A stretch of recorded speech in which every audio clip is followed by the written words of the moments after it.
Question: Find the sum of the first 22 terms of the AP. तो हमको एक arithmetic progression दिया हुआ है और हमको कहा है कि पहले 22 टर्म्स के एडिशन निकालने के लिए।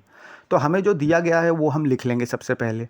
तो गिवन एरिथमेटिक प्रोग्रेशन हमको क्या दिया हुआ है, 8, 3, -2, सो एंड सो, ये हमको दिया हुआ है, वो लिख लिया। इसमें हम देख सकते हैं कि पहला टर्म 8 है, तो a = 8 हो गया। और डिफरेंस निकालने के लिए कोई भी कंसेक्यूटिव दो टर्म के सब्सट्रैक्शन करेंगे तो डिफरेंस मिल जाएगा, कॉमन डिफरेंस d = 3 - 8 = -5 मिल गया। अब हमको क्या पता है formula, sum of first n terms का फॉर्मूला क्या है, Sn = n/2 × 2a + n - 1d। तो इसको हम इक्वेशन a बोल देंगे कैपिटल A से। अब यहाँ पे n = 22 हमको लेना पड़ेगा, क्यों, क्योंकि सम ऑफ 22 टर्म्स चाहिए हमको। तो n के जगह 22 पुट करेंगे तो S22 = 22/2 × 2 × 8 + 22 - 1 × -5।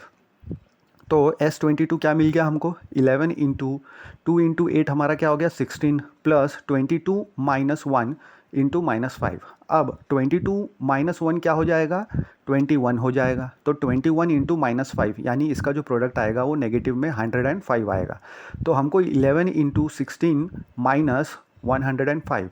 अब 16 जाएगा 105 में से तो 89 बचेगा नेगेटिव में।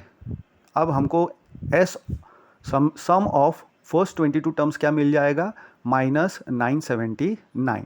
तो जो सम है पहले 22 टर्म्स के जो गिवन एपी का था उसका क्या हो गया, -979 सम आंसर आ गया। Question: if the sum of the first 14 terms, तो कह रहा है क्वेश्चन कि अगर हमने एडिशन जो है पहले 14 टर्म्स के जो एपी है उसका दिया हुआ है 1050, मतलब 1050 हमको पहले 14 टर्म्स का एडिशन दिया हुआ है, and it's first term is 10, मतलब ए की भी वैल्यू दी हुई है। Find the 20th term. तो 20वां टर्म हमको निकालना है, 20th टर्म हमको निकालना है। तो जो गिवन है वो हम लिख लेंगे। सम ऑफ 14 टर्म्स दिया हुआ है तो S14 दिया हुआ है, 1050 लिख लिया हमने। फर्स्ट टर्म दिया हुआ है a = 10, हमने लिख लिया हमने। अब हमको क्योंकि 20th टर्म निकालना है तो उसके लिए सबसे पहले हम फॉर्मूला इस्तेमाल करेंगे, Sn = n/2 × 2a + n - 1 × d। इसको हम इक्वेशन a बोल देंगे। अब हमारे पास सम ऑफ 14 टर्म्स दिया हुआ है। सम ऑफ 14 टर्म्स कितने हैं, 1050। तो n = 14 पहले लेंगे हम इक्वेशन a में। तो S14 = 14/2 × 2 × a क्या है हमारे पास, a जो है हमारे पास 10 है, प्लस 14 - 1 × d। तो 1050 = 14/2 × 2 × 10 + 14 - 1d, ये हमको मिल जाएगा। क्योंकि 1050 क्या है, सम ऑफ 14 टर्म्स गिवन है। तो 14/2 तो 7 हो गया, 2 × 10 20 हो जाएगा, 14 - 1 करेंगे तो 13d हो जाएगा। अब इसको फिर हमको सिंप्लीफाई कर लेना है। तो 1050 = 7 × 20 + 13d हमको मिल गया। अब 1050 के नीचे हम 7 ले लेंगे, राइट साइड में मल्टीप्लिकेशन में है 7, तो लेफ्ट हैंड साइड में जाएगा तो डिवीजन में हो जाएगा। तो जब 1050 को डिवाइड किया 7 से तो हमने देखा कि 150 मिल रहा है, 150 मिल रहा है। तो 150 = 20 + 13d। अब 20 क्योंकि एडिशन में लेफ्ट हैंड साइड में जाएगा तो माइनस में हो जाएगा। तो 130 = 13d मिल गया। 130/13 क्या हो जाएगा, 10 हो जाएगा। तो d जो है हमारा कॉमन डिफरेंस हमको मिल गया। कॉमन डिफरेंस क्या मिल गया, 10 मिल गया। अब हमको जो टर्म चाहिए था उसके लिए अगेन हम सेम फॉर्मूला इस्तेमाल करेंगे, an = a + n - 1d। ये हमको पता हुआ है। तो n हमको कौन सा लेना है, 20th टर्म हमको निकालना है। क्योंकि तो जब 20th टर्म निकालना है तो n = 20 लेना पड़ेगा, और a और d की तो वैल्यू हमको है ही, तो वो पुट कर देंगे। तो 10 + 20 - 1 × 10, क्योंकि डिफरेंस क्या है, 10 है और फर्स्ट टर्म भी 10 ही है। तो 20 - 1 तो 19 हो गया, 19 × 10 190 हो गया, और 190 + 10 हो गया 200। तो हमारे पास जो 20th टर्म क्वेश्चन में हमको निकालने के लिए कहा गया था वो 200 आया, जो एपी के बारे में इस बात हो रही थी।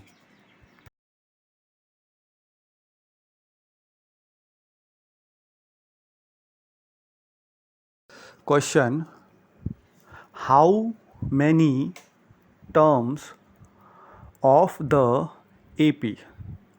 तो क्वेश्चन पूछ रहा है ये जो AP दिया हुआ है 24, 21, 18, सो एंड सो, इसके कितने टर्म, इस एरिथमेटिक प्रोग्रेशन के कितने टर्म्स हमने लेने चाहिए ताकि so that their sum is 78, ताकि इनके जो एडिशन करेंगे हम तो 78 हमको मिलना चाहिए।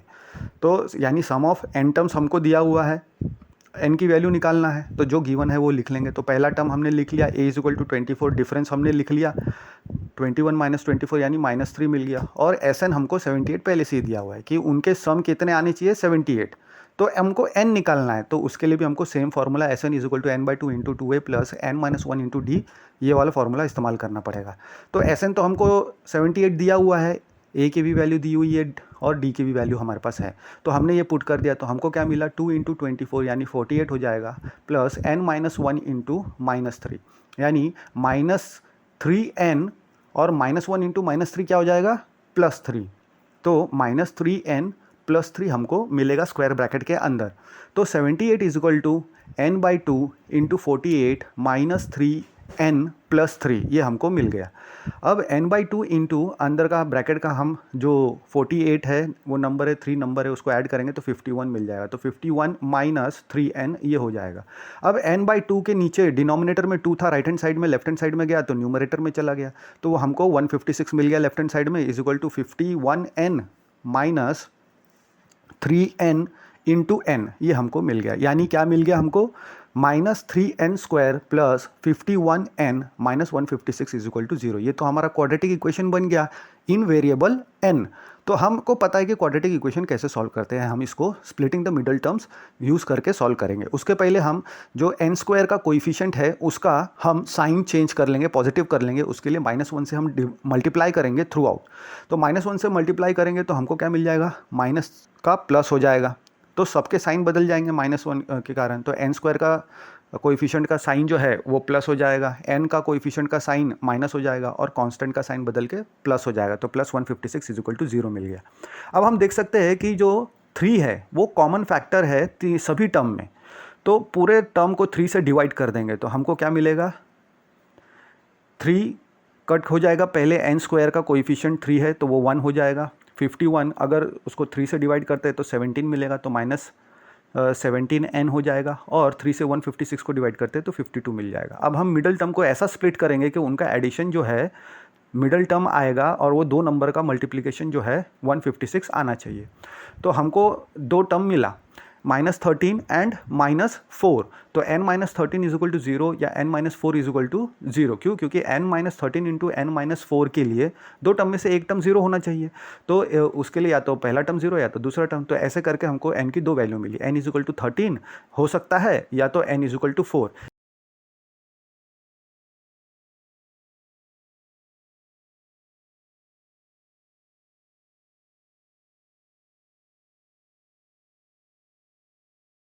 क्वेश्चन पहला देखते हैं। Question, find the sum of the first 1000 positive integers. तो हमको एडिशन निकालना है। किसका एडिशन निकालना है? पहले 1000 पॉजिटिव इंटीजर्स के। पॉजिटिव इंटीजर मतलब पहले 1000 नेचुरल नंबर का हमको एडिशन निकालना है, सम ऑफ 1000 नेचुरल नंबर्स पहले। तो सबसे पहले पहला नेचुरल नंबर हमको क्या है, a इज इक्वल टू 1, इसलिए a इज इक्वल टू 1 ले लिया। 0 नहीं ले सकते, क्यों? क्योंकि 0 जो है वो होल नंबर होता है। 1 से ही पॉजिटिव इंटीजर्स हमको चाहिए, क्योंकि पॉजिटिव इंटीजर्स हमारे क्या है 1 से स्टार्ट होते हैं। तो a 1 हो गया, फिर डिफरेंस लेंगे हम तो डिफरेंस 1 का ही आता है नेचुरल नंबर सीरीज़ में, और n हमारे पास क्या है 1000 है। तो हमारे पास फॉर्मूला है सम ऑफ n टर्म्स का, Sn is equal to n/2 into 2a plus n-1d। तो इसको हम a बोल देंगे और n की वैल्यू हमको 1000 पुट कर देना है, और a और d की वैल्यू हमारे पास है वो हम पुट कर देंगे। तो हमको क्या मिलेगा 1000/2 यानी 500, 2 इंटू 1 यानी 2, 1000 माइनस 1 यानी 999 इंटू 1, 999 इंटू 1 यानी 999 मिल जाएगा। तो S1000 यानी sum of first 1000 positive integers is equal to 500 into 2 plus 1000 minus 1 into 1000 minus 1 into 1 यानी 999 इंटू 1 यानी 999। तो हमको क्या मिलेगा, sum of first 1000 positive integers is equal to 500 into 1000 and 1, जब हम इसको सिंपल मल्टीप्लाई अप्लाई करेंगे तो हमको क्या मिलेगा 500 500। तो हमारा जो पहले 1000 पॉजिटिव इंटीजर्स का सम है वो कितना आया 500 500 आया। हमारे पहले 1000 पॉजिटिव इंटीजर्स का एडिशन हमको ऐसा मिल रहा है 500 500। क्वेश्चन सेकंड देखेंगे, फाइंड द सम ऑफ, तो हमको एडिशन निकालना है, किसका निकालना है, of the first n positive integers, मतलब पहले फर्स्ट n पॉजिटिव इंटीजर्स के हमको सम निकालना है। तो अब यहाँ पे n की वैल्यू दी नहीं गई है तो हम भी वैसे ही कंसिडर करेंगे। तो हमारे पास a = 1 हो जाएगा और डिफरेंस क्या हो जाएगा, पॉजिटिव इंटीजर की बात हो रही है यानी नेचुरल नंबर की बात हो रही है, तो नेचुरल नंबर तो 1 से स्टार्ट होता है अप टू इन्फिनिटी। तो पहले n टर्म्स के हमको सम चाहिए, तो डिफरेंस हमको क्या मिल जाएगा 2 - 1 = 1 का ही तो डिफरेंस रहता है नेचुरल नंबर के अंदर। और n क्योंकि कोई वैल्यू नहीं दी है तो n = n ही कंसिडर करेंगे। और हमारे पास सम ऑफ फर्स्ट n टर्म्स की फॉर्मूला है Sn = n/2 × 2a + n - 1 × d, इसको हम a से बोल देंगे और जो हमारे पास वैल्यू है वो पुट कर देंगे और आंसर निकाल लेंगे। तो n ही है तो n की वैल्यू n पुट करेंगे, a का वैल्यू 1 पुट करेंगे, डिफरेंस हमारे पास 1 है। तो 2 × 1 2 हो गया, n - 1 × 1 n - 1 हो जाएगा। तो Sn = n/2 × 2 + n - 1, ब्रैकेट खोल देंगे तो प्लस का साइन है तो कोई साइन चेंज नहीं होगा, तो 2 + n - 1 हो जाएगा स्क्वायर ब्रैकेट के अंदर। तो 2 - 1 = 1 हो गया। तो हमारे पास Sn = क्या आ गया, n/2 × 1 + n। तो हम इसको ऐसे लिख सकते हैं Sn = n × n + 1/2। तो ये हमारा जनरल फार्मूला हो गया for the addition of n first n positive integers, अगर पूछने के क्वेश्चन में आया तो। Question, find the sum of first 24 terms. तो हमको एडिशन निकालना है 24 टर्म्स के, पहले 24 टर्म्स के, किसका, of the list of numbers, ऐसा लिस्ट ऑफ नंबर्स दिया हुआ है हुज nth टर्म, क्वेश्चन में हमें दिया हुआ है an = 3 + 2n, यानी an nth टर्म हो गया, लास्ट टर्म हो गया। तो अगर n की वैल्यू हम अलग अलग पुट करेंगे तो हमको फर्स्ट टर्म भी मिल जाएगा, सेकंड टर्म भी मिल जाएगा एंड सो ऑन। तो फर्स्ट टर्म निकालने के लिए n = 1 पुट करते हैं अगर an = 3 + 2n में, तो हमको क्या मिलेगा, a1 = 3 + 2 × 1 यानी 3 + 2 यानी 5 हो गया। और n = 2 पुट करते हैं तो 3 + 2 × 2 यानी 4 + 3 7 मिल गया। n = 3 के लिए हमको 3 + 6 यानी 9 मिल गया। n = 4 के लिए हमको 3 + 8 यानी 11 मिल गया एंड सो ऑन। ऐसे करते करते हम ऑब्टेन कर सकते हैं नंबर्स, जो हमारे पास ये अरिथमेटिक प्रोग्रेशन में सीरीज़ में नंबर्स आएंगे वो। तो हमारा जो AP आएगा वो कैसा बन गया, एक 5, 7, 9, 11, सो एंड सो। तो इसमें से हमको फर्स्ट टर्म यानी a मिल जाएगा, a = 5 हो गया, डिफरेंस यानी 7 - 5 यानी 2 हो गया। और हमको क्या पता है formula, the sum of first n terms का फॉर्मूला पता है, क्या है, Sn = n/2 × 2a + n - 1 × d। तो इसको हम इक्वेशन a बोल देंगे, कैपिटल A। अब इसमें हमको क्या चाहिए, हमको 24 टर्म के एडिशन चाहिए पहले, तो n = 24 लेना पड़ेगा इस इक्वेशन में। तो S24 = 24/2 × 2 × 5 + 24 - 1 × 2, ये हमको मिल जाएगा। ऑल वैल्यू सब्सटीट्यूट करने के बाद n की वैल्यू सब्सटीट्यूट कर दी, a की और d की वैल्यू सब्सटीट्यूट कर दी, तो हमको 24/2 यानी 12 मिल गया। 10 + 24 - 1 यानी 23 मिल गया × 2। तो 12 × 23 2 = 46 हो गया, 46 + 10 56 हो गया। अब 12 × 56 हमको निकालना है यानी 672 हो गया। तो सम ऑफ फर्स्ट 24 टर्म्स हमको मिल गया जब एक general form of n terms दिया हुआ था पर्टिकुलर अरिथमेटिक प्रोग्रेशन का।